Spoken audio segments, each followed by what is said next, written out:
He had grown used to the sound of doors closing. Some shut quietly with polite excuses, others slammed hard enough to echo in his chest for weeks. By the time he turned 25, failure felt less like an event and more like a permanent address. His name was Ion, and if anyone in his small town had been asked to describe him, they might have said, he tries. Not, he wins, not, he succeeds, not even, he's talented. Just that he tries. And sometimes, trying without results can be the heaviest burden of all. As a boy, Ion believed effort guaranteed reward. His teachers had told him that hard work beats talent when talent doesn't work hard. So he worked. He studied under dim lights when electricity failed. He borrowed books he couldn't afford to buy. He skipped cricket matches to prepare for exams that promised scholarships and a better life. But when the results came, his name was always just below the line. 1 mark short of distinction. 2 ranks below the scholarship cutoff. Close enough to taste victory, but never close enough to hold it. His first real heartbreak wasn't love. It was rejection. He had applied to a prestigious university, convinced that this time would be different. He had rehearsed his acceptance celebration in his head, imagined calling his parents with pride. When the email arrived, his hands trembled, not from fear, but from anticipation. The words were polite, formal, and devastating. "We regret to inform you." That night, he stared at the ceiling until dawn, wondering what more he could possibly give. He refused to quit. He told himself resilience was built in moments like these. So he enrolled in a local college instead, promising that he would prove himself there. But life had its own plans. During his second year, his father's small shop suffered heavy losses. Bills piled up. His mother began stitching clothes late into the night to make ends meet. Ion took part-time jobs, delivering packages, tutoring younger students, working weekends at a mechanic's garage. His grades slipped. His dreams felt like luxuries he could no longer afford. Failure returned, familiar and relentless. He failed a crucial exam by 3 marks. The professor didn't know about the sleepless nights or the hunger he sometimes ignored to save money. The professor only saw a number. And the number said he wasn't good enough. Friends began to move ahead. Social media filled with graduation photos, job offers, new apartments in bigger cities. Ion smiled at their pictures, typed congratulations, and quietly muted the envy that crept into his heart. He told himself everyone has a different timeline. But he couldn't silence the question that grew louder each year: what if my timeline leads nowhere? After graduation, he applied for job after job. He tailored resumes, wrote cover letters, practiced interview answers in front of a cracked mirror. Interviews came, but offers did not. Sometimes they chose someone with more experience. Sometimes someone with better English.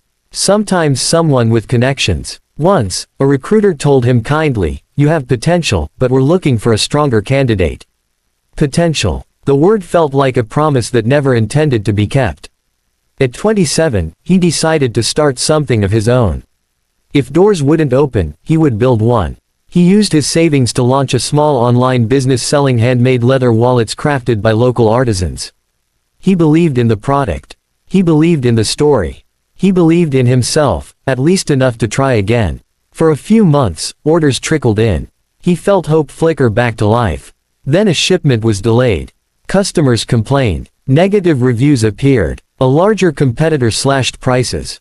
Within a year, he had more debt than profit. When the business collapsed, so did something inside him. He avoided neighbors to escape their curious questions. He stopped attending gatherings because he couldn't bear the polite inquiries about what he was doing these days. His father tried to encourage him, but even encouragement began to sound like pity. Ion started to believe the worst story about himself, that he was meant to almost succeed but never truly arrive. One evening, after yet another rejection email, he walked aimlessly through the streets. The sky was a dull gray, threatening rain. He found himself sitting on a worn bench in a quiet park, watching children play. They ran, fell, laughed, and ran again without hesitation. A small boy tripped near the slide, scraping his knee. He cried loudly. His mother rushed over, wiped the blood, whispered something reassuring, and within minutes he was back on his feet, chasing his friends as if nothing had happened. Ion couldn't look away. When had he stopped getting back up that quickly?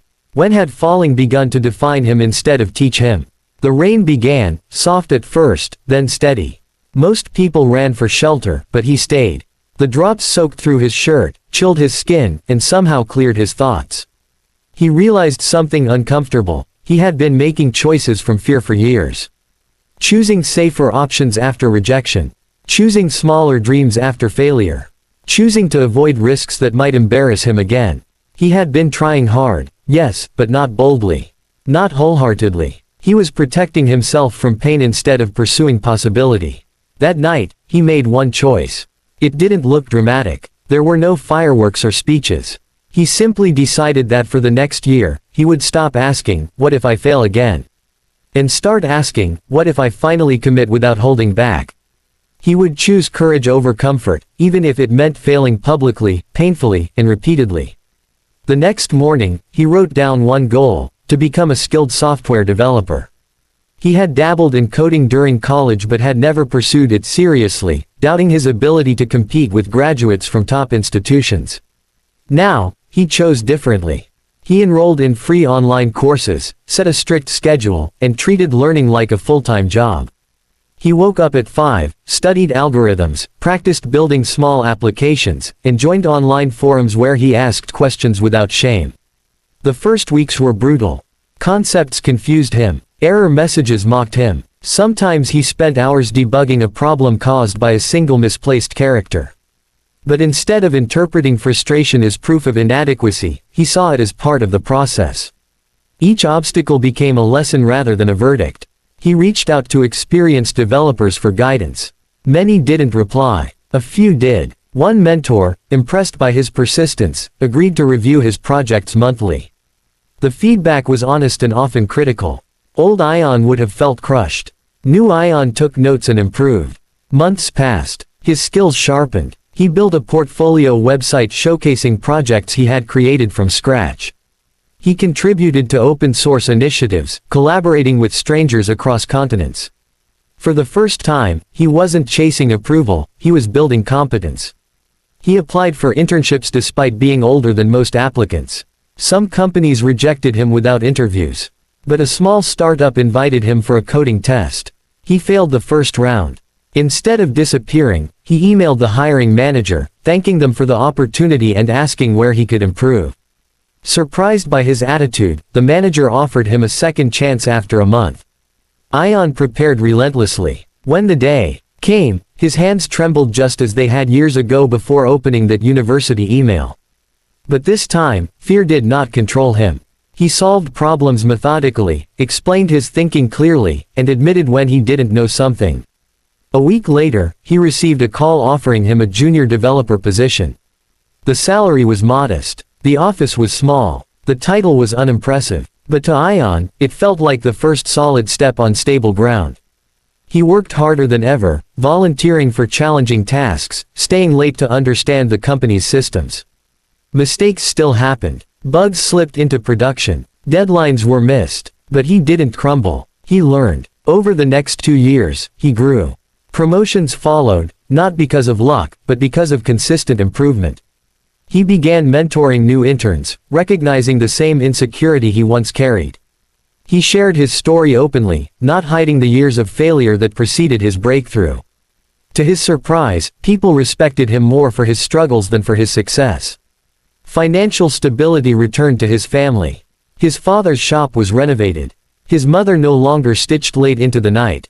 Ion paid off his debts, one installment at a time. Each payment felt like reclaiming a piece of dignity he thought he had lost forever.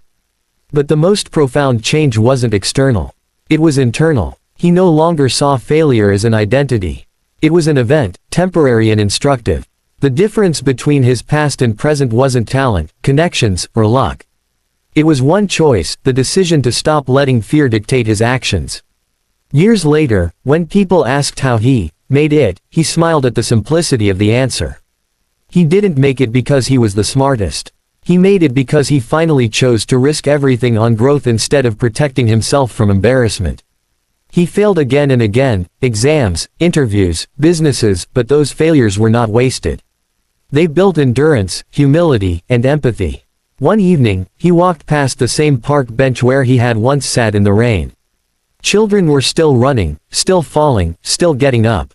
He realized success hadn't changed the world around him, it had changed how he saw it. Falling was never the enemy.